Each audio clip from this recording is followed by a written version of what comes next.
Carrément Nourrissant par l'équipe de Carrément Femmes, RCF Charente. Bonjour à toutes, je suis très heureuse de vous retrouver, moi Myriam, pour notre podcast de ce vendredi midi.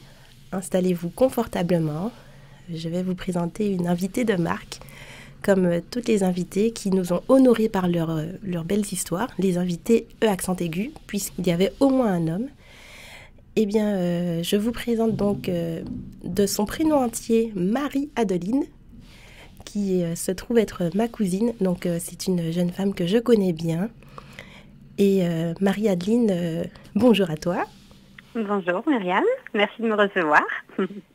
Merci à toi en tout cas de venir partager un petit bout de ton histoire. Alors, je vais diminuer ton prénom puisque j'ai l'habitude de t'appeler Adeline. Alors Adeline, qu'est-ce que tu peux nous dire en toi sur quelques mots? Alors effectivement, pour les intimes, on va dire que c'est Adeline, c'est mon prénom. Et je vais avoir 37 ans. Je suis maman de 4 enfants. Je suis mariée à Axel depuis bientôt 5 ans. Je suis secrétaire médicale de métier et on habite près de Saint-Étienne dans la Loire. Très bien. Est-ce que tu as une passion que tu veux nous partager, quelque chose que tu aimes beaucoup faire et voilà, qui te nourrit? Alors, justement, ça me nourrit. J'aime beaucoup faire la cuisine. Je suis passionnée par tout ce qui est cuisine salée parce que j'ai un peu de mal avec le sucré. Mais j'aime beaucoup faire la cuisine, j'aime recevoir, j'aime mettre les petits plats dans les grands. Donc ça, c'est une de mes passions. Et puis bien sûr, bien entendu, et c'est aussi le sujet, ma passion, c'est Jésus. Excellent. Alors ça va être un peu dur pour vous, auditrices, si vous êtes en train de jeûner. Mais imaginez les bons plats qu'Adeline pourra vous préparer après le carême et pendant les week-ends. Voilà, mais elle cuisine délicieusement bien. Je confirme en tout cas. Alors tu dis que ta passion, c'est Jésus. Alors quand est-ce que Jésus est apparu dans ta vie, Adeline? Et bien moi, depuis toute petite, en fait. Mes parents étaient chrétiens quand je suis née, enfin le sont toujours d'ailleurs. Et on a toujours été bénis avec mes sœurs, j'ai 2 grandes sœurs, et on a toujours été bénis en fait dans la foi. Aller à l'église, prier, ça a toujours conduit en fait. On a toujours été rythmés par la vie chrétienne en fait. Donc, je suis née dans une famille chrétienne et c'est ça qui... J'ai rencontré Jésus bien plus tard, avec mes expériences bien sûr, mais en tout cas Jésus est rentré dans ma vie dès ma naissance. D'accord. Et est-ce qu'il y a eu des moments où ce Jésus, tu t'en es un peu éloigné ou ça a été plus compliqué pour toi dans ta relation avec lui? Alors oui, effectivement, parce que quand on est jeune, bien sûr, on suit les parents, et puis après, comme je disais, on fait nos expériences, et puis je me suis mariée. Et là, il y a eu un divorce. Et à ce moment-là, effectivement, j'ai lâché la main de Dieu pendant une bonne année où j'étais un peu perdue déjà dans mes sentiments en tant que femme, en tant que maman, parce que j'avais déjà ma première fille. Et puis, en tant que fille du père, je me suis éloignée de Dieu parce que je ne comprenais pas pourquoi moi qui étais, entre guillemets, je ne sais pas si on peut utiliser le terme, mais très spirituelle, on va dire. Je ne sais pas si on l'est toujours assez, en tout cas, mais je me sentais en tout cas spirituelle. Je ne comprenais pas pourquoi Dieu permettait, en tout cas, à mon sens, que je passe par cette épreuve-là, donc le divorce. Et donc, c'est vrai que je me suis un peu éloignée pendant une bonne année, oui. Et comment est-ce que tu as retrouvé le chemin? J'imagine que tu l'as retrouvé, puisqu'aujourd'hui, tu dis que ta passion, c'est Jésus. Alors, comment est-ce que tu as retrouvé cette relation que tu avais déjà toute petite avec le Seigneur? Alors, bien déjà, toute la famille et les amis autour qui m'ont jamais lâchée. Que ce soit dans notre église, on a une église donc sur Rive de Gé, qui est une église qui est très familiale.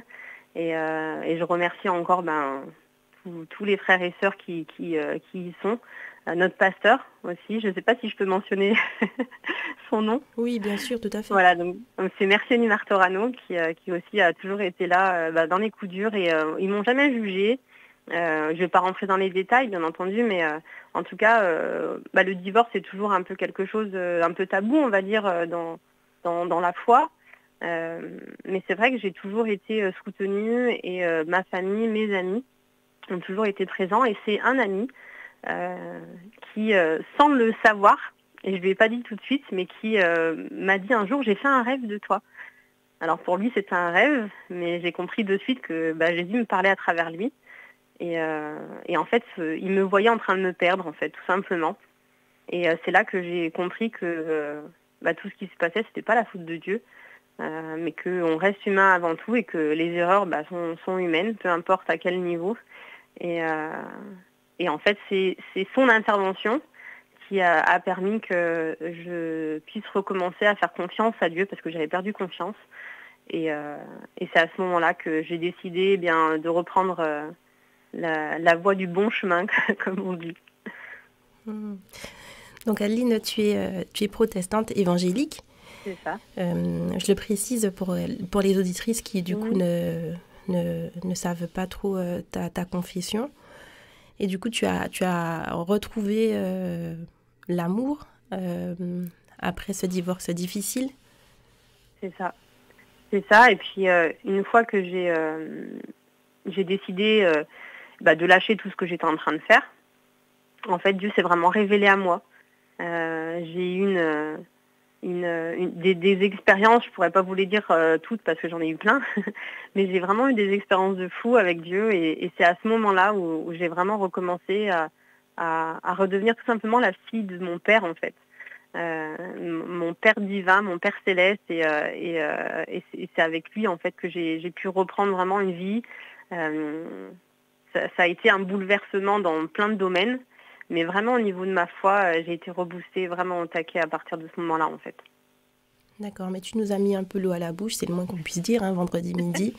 Quand tu dis que tu as eu des expériences de fou avec le Seigneur, tu peux nous en raconter une ? Oui, des choses, par exemple, genre, je sais pas, pour celles qui m'écoutent, ceux qui m'écouteront, moi, j'ai toujours pensé que Dieu, parce qu'en fait, c'est ce que j'entendais, Dieu parlait par des rêves. Ou parler directement à la personne. Et en fait, j'étais un peu frustrée de cela. Parce que moi, je disais, Dieu, il me parle pas de cette manière-là, en fait. Et du coup, je me disais, c'est peut-être parce que, je me suis éloignée de lui, et puis, du coup, il n'a pas envie de me parler, quoi. Et puis, un jour, allant sur mon lieu de travail, donc j'habitais à Lyon, donc j'ai à peu près 45 km de route, et je me suis mise à parler à Dieu en disant, mais Seigneur, je comprends pas, pourquoi est-ce que tu ne me parles pas ? Je ressens pas ta présence. Alors je sais que j'ai pas été toujours droite avec toi, mais je t'aime et j'ai envie que tu me parles en fait. Et à ce moment-là, j'ai ressenti vraiment la présence de Dieu, comme si vraiment il était à côté de moi, assis à côté, à me tenir la main. Et j'ai revu tous les moments où ça a été difficile. J'ai vraiment l'image, alors je sais même pas comment je suis arrivée au boulot, parce que je suis arrivée à mon boulot, je sais pas comment j'ai conduit, mais je pleurais en fait tout ce que je pouvais. Et en fait, Dieu me disait, mais regarde, j'étais là avec toi, donc je me revoyais dans la salle d'audience avec le divorce où Dieu me tenait la main, à mon accouchement pour ma première qui a 11 ans aujourd'hui, je me revoyais accoucher avec Dieu qui était là, qui me tenait la main. Je le voyais tout simplement quand on était dans le canapé avec mes enfants et mon mari en train de simplement discuter, il était là avec moi en fait. Et il m'a montré que Dieu parle de plein de manières. Peut-être pour certaines personnes, ça va être vraiment directement. Mais en tout cas, pour moi, mon langage avec Dieu, c'est il va me parler en fait. Il m'a montré qu'il peut me parler par différentes manières, mais que dans tous les cas, il est là en fait. Il me tient la main et il ne m'abandonne pas. Wow. C'est une des belles expériences que j'ai vécues à la suite. Ah, c'est merveilleux. Et du coup, Adeline, tu nous dis donc que Dieu te parle de plein de façons. Cette fois-ci, là, tu avais ressenti sa présence alors que tu étais dans ta voiture et tu as vu à quel point il t'avait accompagné. Et à quoi ça ressemble ta foi au quotidien ? Comment est-ce que tu entretiens cette belle relation que tu as avec Jésus ? Alors, ça passe par... alors, déjà, je t'avoue, pour être honnête avec toi, comme tu le sais, on a eu un bébé, Maël, qui a 4 mois. Donc, c'est un peu compliqué en ce moment, parce que le rythme de vie est totalement différent. Donc, on a une grande de 11 ans, on en a une qui va avoir 3 ans, et puis le dernier qui a 4 mois. Donc forcément, les journées sont bien plus rythmées. Mais en règle générale, moi, j'aime bien prendre mon temps le matin. avant que je pose le pied par terre. Alors oui, j'utilise mon téléphone parce que c'est plus simple, parce que je n'allume pas la lumière par exemple pour mon mari ou pour le bébé qui est encore dans notre chambre. Mais moi, j'aime prendre un temps avec Dieu le matin. Et j'applique une méthode, je ne sais pas si vous la connaissez, mais c'est la méthode VOIR. VOIR. Donc c'est une méthode, en tout cas je l'ai vue par rapport à un plan que j'avais commencé à travers Hillsong. C'est un plan Hillsong. Et en fait, voilà, c'est pour faire simple, je vais essayer d'être rapide. Donc le V, on prend un verset. Bon, bien entendu, je prie avant chaque lecture pour que Dieu puisse se révéler à moi. Et puis je lui demande à ce qu'il mette un verset qui va pouvoir me parler pour la journée, pour les jours qui vont arriver. Ensuite, il y a le O, donc observation.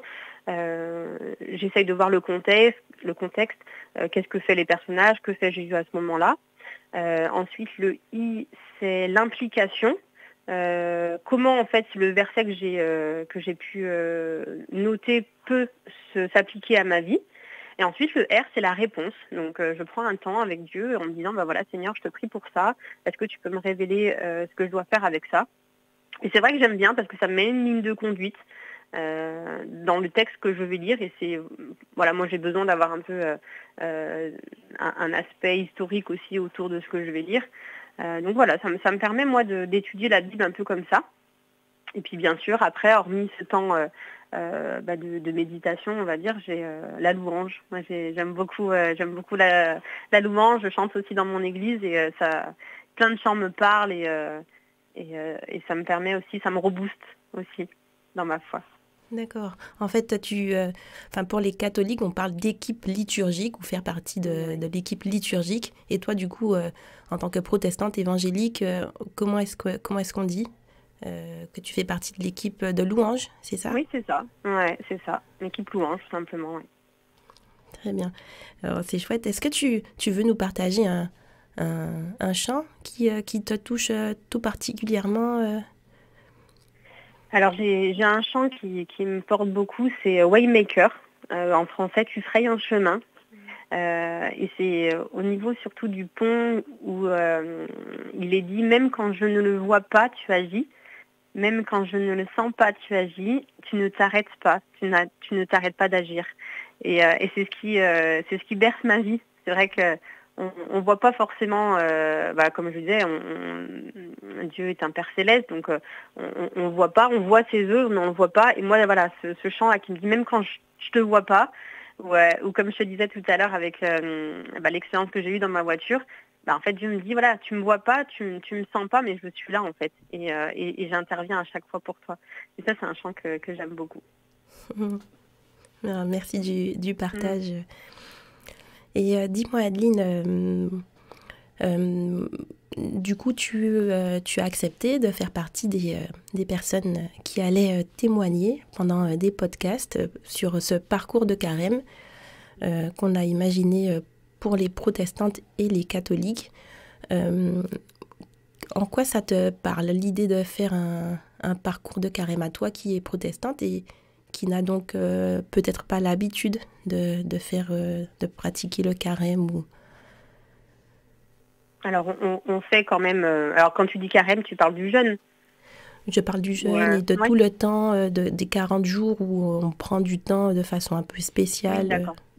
Alors, on a des temps dans notre église. On a des temps... On a eu il n'y a pas très longtemps, d'ailleurs, une semaine de jeûne et prière où on s'est retrouvés tous les soirs. Alors, moi, j'ai pas pu y aller avec les enfants, c'est compliqué, mais en tout cas, l'église s'est retrouvée les soirs pour faire un temps de jeûne et prière. Alors, c'est pas 40 jours, mais c'était sur une semaine où on a pu, où l'église, en tout cas, a pu jeûner puis se retrouver pour un temps de jeûne et prière, en fait. Donc, c'est vrai qu'on n'a pas ces 40 jours-là, mais on arrive à avoir dans l'année, en tout cas, ces semaines de jeûne qui reboostent aussi, quoi. D'accord. Dis-moi, Adeline, on va aborder un sujet important, une grande épreuve que tu voudrais nous partager, que tu as vécu au début de notre entretien. Tu as mentionné que tu avais 4 enfants. C'est ça, oui. Et je le précise là pour les auditrices parce que c'est un détail qui a son importance. Est-ce que tu peux nous raconter la grande épreuve que tu as traversée? Alors effectivement, je dis que j'ai 4 enfants, mais on a 3 qui sont avec nous, donc en vie. Et puis on en a un qui est au ciel avec notre père. Donc on a Julia qui a 11 ans, on a Mia qui va avoir 3 ans, je le disais, et puis notre petit dernier Maël. Mais entre Mia et Maël, donc, on a eu un deuxième garçon, c'était notre premier finalement, qui s'appelait Milan. Désolée, c'est un peu difficile, c'est la première fois que je raconte. Prends ton temps. Donc, je suis tombée enceinte en 2022, donc une petite année après Mia. Tout se passait bien. J'ai eu un parcours de grossesse des plus basiques, hein. Tu connais, basique, hein, pas de soucis particuliers. Enfin voilà, tout allait bien. L'accouchement prévu était tout début octobre, donc 2022. Et puis un jeudi, je me suis réveillée comme tous les matins pour emmener ma petite à l'école. Et puis j'avais l'habitude de boire du jus d'orange. Et le jus d'orange, ça stimulait Milan en fait. Et puis ce jour-là, je l'ai pas senti particulièrement bouger. Voilà,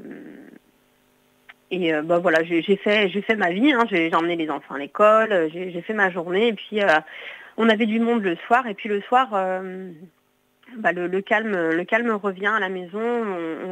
On va se poser avec mon mari. Et puis je lui dis, écoute, je sens pas Milan bouger. Je l'ai moins senti aujourd'hui. J'avais vu l'ostéopathe et voilà, il avait eu quelques mouvements, donc ça m'avait rassurée. Mais j'étais pas totalement rassurée à 100%, quoi. Et donc mon mari me dit, viens, on appelle les urgences et puis on va voir avec eux. Et puis les urgences me disent, voilà, ils se mouillent pas. Ils me disent, venez, on va faire un contrôle. Et puis donc on arrive aux urgences, on est pris en charge, et puis on commence à me faire un premier monitoring. Et puis la sage-femme me tourne dans tous les sens et puis elle retrouve pas le battement, quoi. Et puis donc elle décide de changer d'appareil. Et puis à ce moment-là, j'ai compris. Et donc effectivement, le cœur de notre bébé s'est arrêté.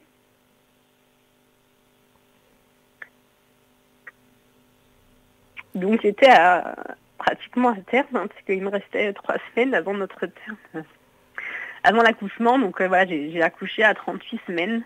Donc oui, ça a été une terrible épreuve parce que même si on ne s'attend jamais à la perte d'un enfant, arriver à ce stade, on va dire dans la dernière ligne droite, hein, c'est compliqué. Ça a été très très compliqué. Donc, oui, dis-moi. Et comment est-ce que le Seigneur t'a aidé dans cette épreuve? Comment est-ce que tu as gardé ta foi dans cette incompréhension? Comme tu dis, hein, l'incompréhension au départ. Donc quand on l'a appris à l'hôpital, on n'a pas compris, quoi. On me dit, mais Seigneur, pourquoi tu as permis en fait que je sois enceinte jusque-là? Pourquoi tu as permis que ma grossesse passe bien? Et que voilà, on se pose des questions. Bien entendu, on se questionne. On se dit, mais Seigneur, pourquoi est-ce que ça arrive maintenant? Alors je pense qu'avec du recul, même si ça avait été au début, ça aurait été dur quand même. Mais c'est vrai que je me dis, mais ça aurait été peut-être plus facile à accepter si ça avait été au départ. Là, on lui avait donné un prénom. Et Dieu merci, dans tout ça, on n'avait rien préparé. On était à la bourre au niveau de la chambre par rapport à nos autres enfants. On était vraiment là. Et je pense que Dieu a permis ça aussi. A permis on devait acheter le doudou avec ma grande la veille, et puis on n'a pas pu le faire. Et je remercie Dieu pour ça, parce que malgré l'incompréhension, tout de suite, à l'hôpital, on s'est rendu compte qu'il y avait plein de choses qui s'imbriquaient pour qu'on puisse passer cette épreuve un peu plus dans la paix, on va dire. Elle n'est pas venue dans l'immédiat, elle est venue très rapidement.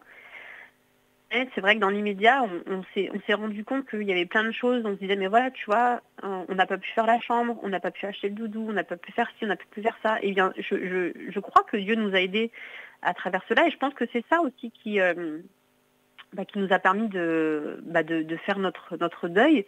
C'est-à-dire que on sait que si Dieu avait voulu que Milan soit en vie aujourd'hui, il l'aurait fait. On ne sait pas pourquoi, on est passé par là. On saura peut-être pas ici-bas, on saura certainement là-haut. Ici-bas, on saura peut-être jamais pourquoi, mais on sait juste que, en tout cas, Dieu nous a donné les armes pour pouvoir affronter cette épreuve. On sait que autour de nous, on commence à bénir les personnes qui nous entourent par rapport à notre foi, par rapport à notre témoignage aussi.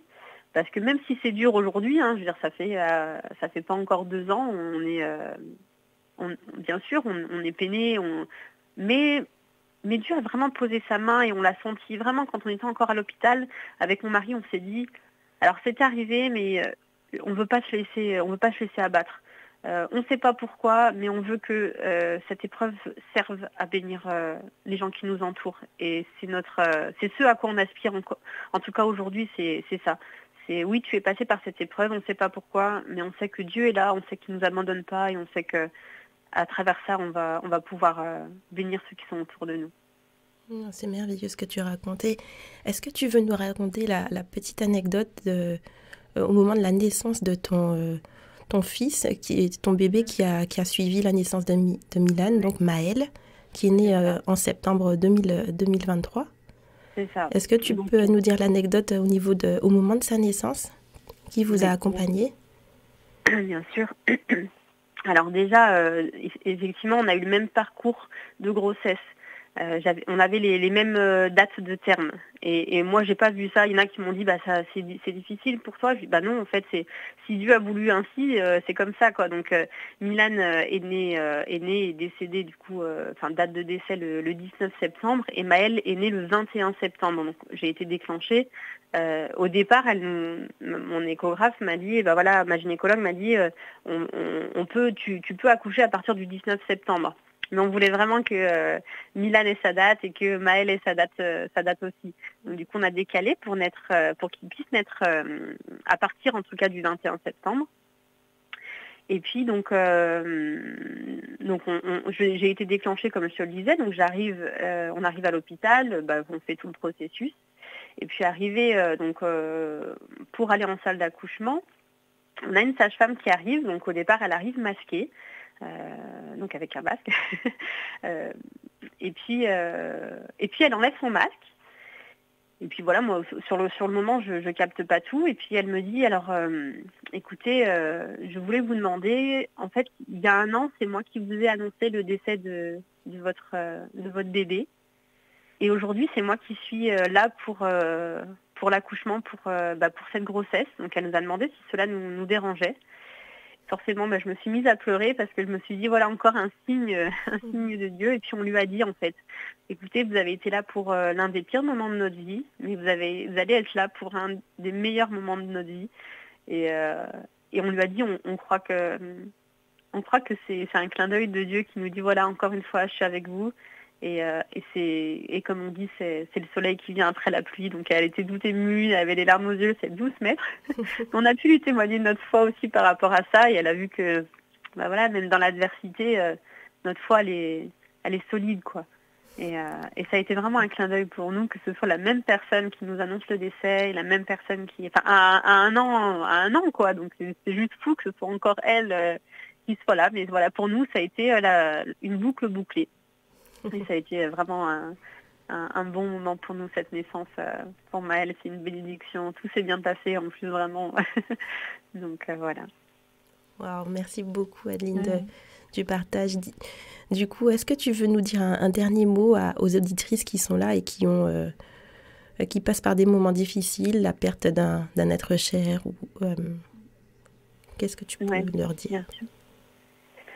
Alors, déjà, moi, j'ai un verset qui me porte beaucoup, et c'est dans Romains 8, versets 37 à 39. Je ne vais pas tout vous lire, mais Mais c'est surtout cette phrase qui dit « Oui, j'en ai l'absolue certitude, ni la mort, ni la vie, ni les anges, ni les dominations, ni le présent, ni l'avenir, ni les puissances, ni ce qui est en haut, ni ce qui est en bas, ni aucune autre créature, rien ne pourra nous arracher à l'amour que Dieu nous a témoigné en Jésus-Christ notre Seigneur. » Et ça, c'est un verset, moi, qui me porte, mais dans toutes les situations.